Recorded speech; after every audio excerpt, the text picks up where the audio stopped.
Hadirin yang dimuliakan Allah, sidang Jum'ah yang berbahagia. Pertama dan yang utama, mari kita bersyukur atas nikmat dan anugerah yang telah Allah berikan pada kita, yang tidak terbilang jumlahnya. Tidak ada angka-angka kalkulasi dunia yang bisa menghitung berapa banyak nikmat yang telah Allah berikan pada kita, sehingga kita dapat bertahan hidup sampai detik-detik ini, menjadi hamba yang insya Allah yang diridhoi Allah Subhanahu wa ta'ala. Seiring dengan itu, pantaslah kita memantapkan kualitas iman dan takwa kita di hadapan Allah Subhanahu wa ta'ala sebagai wujud syukur kita atas nikmat dan anugerah yang telah diberikan pada kita di sepanjang kehidupan ini. Dengan kemantapan, dengan kualitas iman dan takwa yang selalu meningkat, inilah yang menjadi jaminan bagi kita, bagi keselamatan kita di dunia dan akhirat. Inilah yang menjadi jaminan kita menjadi kebahagiaan dunia dan akhirat. Selanjutnya mari kita sampaikan selawat beriring salam kepada Rasulullah Sallallahu Alaihi Wasallam dengan menyampaikan selawat kepadanya. Allahumma salli ala Sayyidina Muhammad wa ala ali Sayyidina Muhammad. Insya Allah kita akan mendapatkan sepaatnya kelak di yaumil akhir, yaumil hisab, yaumil qiyamah, di mana tidak ada pertolongan seorang makhluk pun kecuali pertolongan Allah dan Rasulullah Sallallahu Alaihi Wasallam melalui syafaatnya. Oleh karena itu kita sampaikan pula salam kepadanya. Assalamu alayka ya ayuhan nabiyyu wa rahmatullahi wa barakatuh.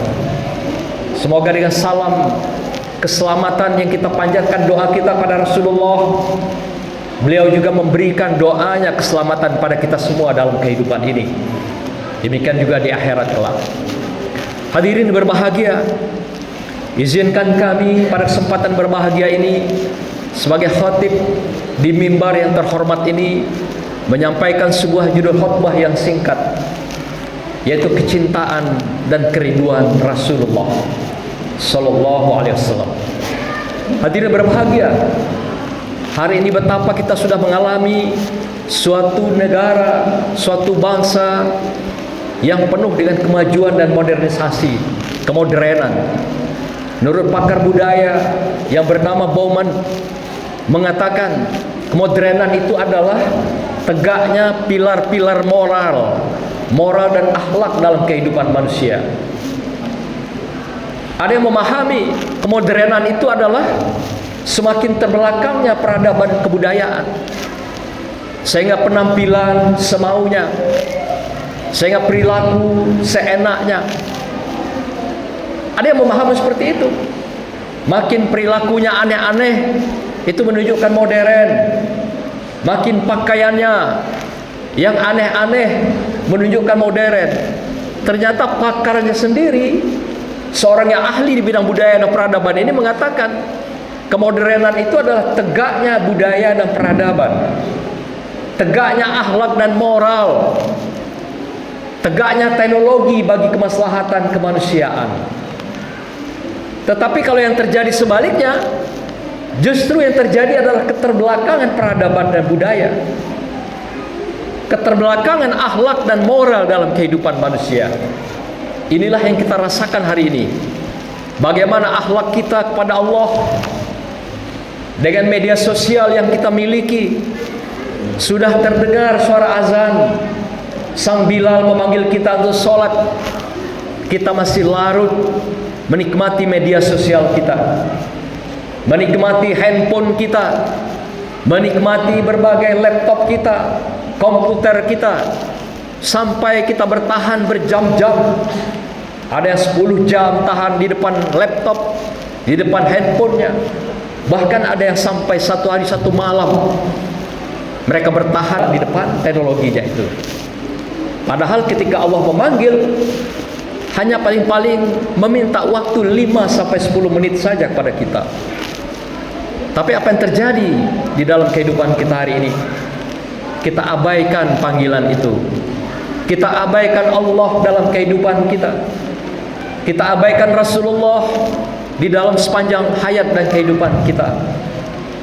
Dan ilahiyah telah berganti dengan teknologi-teknologi yang telah menjadi bagian dari kehidupan kita, yang kita diatur oleh robot-robot, mesin-mesin teknologi di dalam kehidupan ini.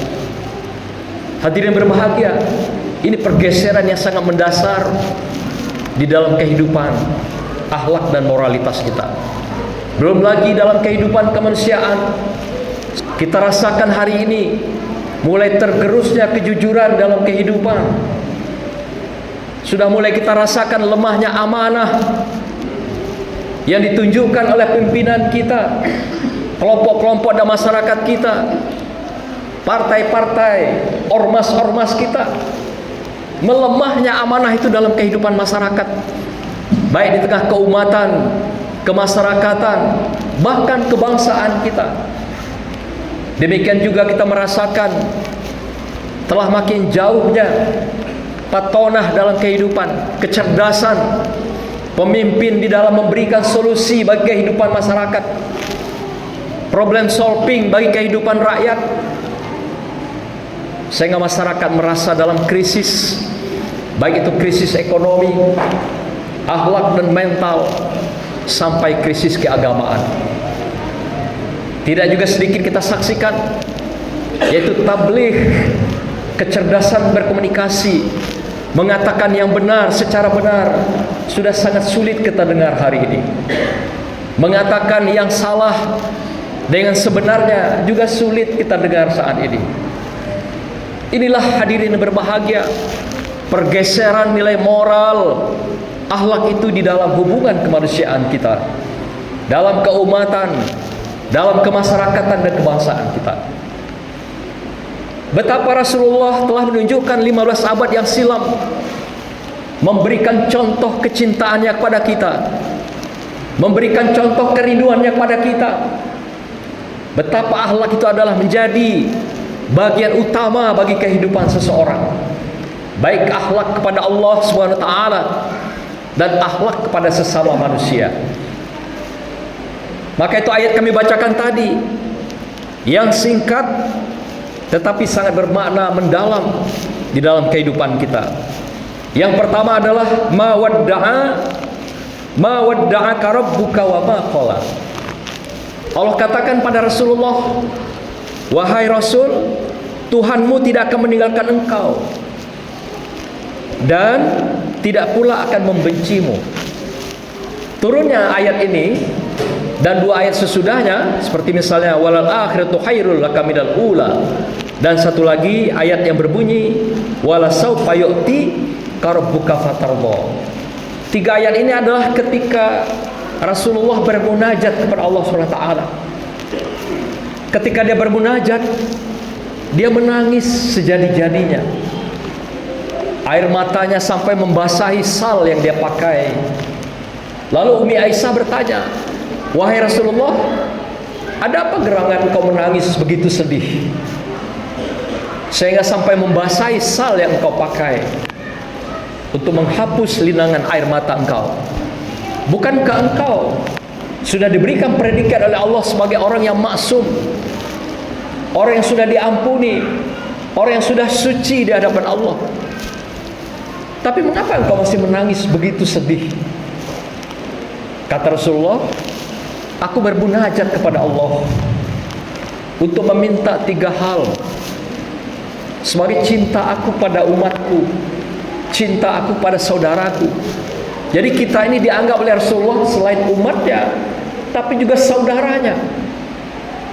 Maka itu sampai sahabat protes, wahai Rasulullah, apakah kami ini bukan saudaramu? Oh bukan, engkau adalah sahabatku.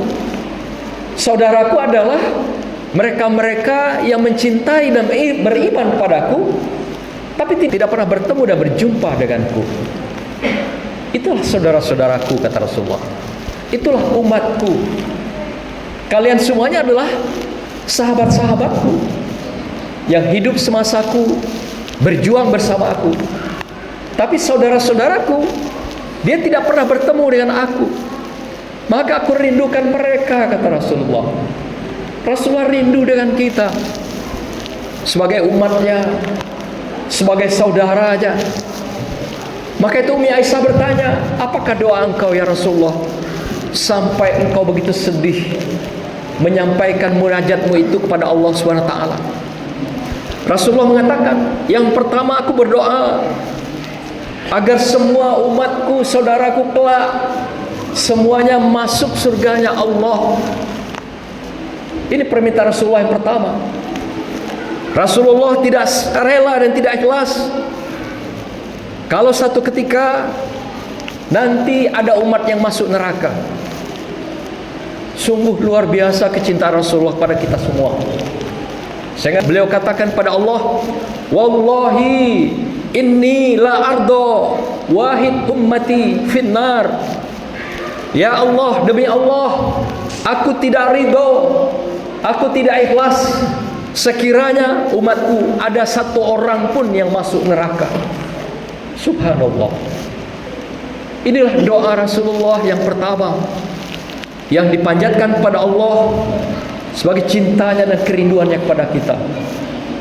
Yang kedua, Rasulullah bermunajat pada Allah, duhai Rabb, aku minta aku akan menjadi wakil dari semua umatku, saudara-saudaraku, karena aku sangsi kalau nanti dia tidak bisa menjawab, menjelaskan semua perjalanan hidupnya di dunia, izinkan aku ya Allah menjadi wakil dari umatku dan saudara-saudaraku semuanya. Subhanallah. Lagi-lagi Rasulullah menyatakan dirinya berkorban untuk kita semua dan memasang dirinya menjadi saksi dan wakil atas kita semua nanti dihisab di hadapan Allah Subhanahu wa taala. Yang ketiga, Rasulullah minta pada Allah Subhanahu wa taala, yaitu agar semua umatku ketika dihisab, beri kekuatan mereka bisa menjelaskan, menjawab semua pertanyaan para malaikat dan pertanyaan Engkau ya Allah. Aku tidak mau melihat umatku nanti malu dengan umat-umat yang lain tatkala Engkau tanya mereka, tapi mereka tidak bisa menjelaskan dengan tegas tentang apa yang sudah mereka lakukan. Lagi-lagi Rasulullah menyatakan dirinya pasang badan untuk kita semua. Hadirin berbahagia, inilah seorang Rasul, panutan kita, uswatun hasanah. Laqad kana lakum fi Rasulillahi uswatun hasanah. Model yang tidak diragukan. La raiba fi. Tidak ada keraguan dengan Al-Quran, tidak ada keraguan dengan Rasulullah. Satu-satunya kitab yang menyatakan dirinya dan dinyatakan oleh Allah la raiba fi, hanya Al-Quran. Tidak ada ideologi di dunia ini menyatakan diri seperti Al-Quran ini. Tidak ada satu teori pun di muka bumi ini yang menyatakan dirinya tidak ada keraguan, tidak ada kesalahan di dalamnya, kecuali hanya Al-Quran. Dan ternyata Al-Quran itulah menjadi akhlaknya Rasulullah Sallallahu Alaihi Wasallam. Maka itu Allah katakan akhlak Rasulullah itu, wa innaka la'ala khuluqin azim. Sesungguhnya akhlak Rasulullah itu, Muhammad itu adalah sangat agung. Yang mengatakan Allah, yaitu Tuhan yang maha agung, mengatakan akhlak Rasulnya adalah maha agung. Kenapa demikian? Karena akhlaknya Rasulullah adalah Al-Quran itu sendiri. Sehingga tidak ada duanya, tidak ada yang bisa mempersamainya. Karena akhlak itu dari Allah Subhanahu wa taala, dan itulah yang dilakoni oleh Rasulullah di sepanjang kehidupannya. Maka itu Rasulullah selalu berkata dan berbuat dalam kehidupan, wa ma yantiqu anil hawa in huwa illa wahyu yuha. Kalau dia berbicara dan berbuat, tidak ada wahyu itu yang berdasarkan hawa nafsunya. Tidak ada bicara dan perilakunya berdasarkan hawa nafsunya. Tapi in huwa illa wahyu yuha. Kecuali yang dia ucapkan, yang dia tunjukkan dalam perbuatan adalah berdasarkan wahyu kalamullah Subhanahu wa taala yang ditunjukkan dalam kehidupan Rasulullah Sallallahu Alaihi Wasallam. Hadirin berbahagia, dengan ayat yang singkat tadi salah satu yang dikabulkan Allah secara langsung, di mana permintaan yang langsung dan dikabulkan langsung oleh Allah SWT. Karena beliau adalah Habibullah, kekasih Allah. Maka permintaan apapun yang disampaikan Rasulullah dalam munajatnya dikabulkan Allah SWT. Maka itu salah satu ayat, yaitu ayat yang kelima tadi berbunyi walasaufa yu'ti rabbuka fatarda, di mana dikatakan dan sungguh kelak Tuhanmu pasti memberikan karunia-Nya kepadamu Muhammad sehingga engkau menjadi puas. Dan Allah dengan turunnya ayat ini menerima semua doa Rasulullah dan didengar oleh Allah SWT 3 doa yang dipanjatkan untuk kita semuanya. Semoga dengan doa yang telah beliau panjatkan, kita makin dekat dengan Allah SWT dan makin jauh dari kehidupan-kehidupan kemungkaran, kezaliman dalam kehidupan. Mari kita kembali ke Al-Quran sebagai akhlak Rasulullah. Mari kita bertahan dalam hidup dengan Islam secara kafah sampai akhir hayat berpisah dengan kita. Semoga Allah ridhoi dan ampuni kita semua di sepanjang hayat dan kehidupan ini. Hadirin berbahagia, demikianlah khutbah singkat ini. Semoga Allah kucurkan selalu nikmatnya, anugerahnya di sepanjang hayat sampai kita menemui ajal kematian, insyaallah dengan husnul khotimah.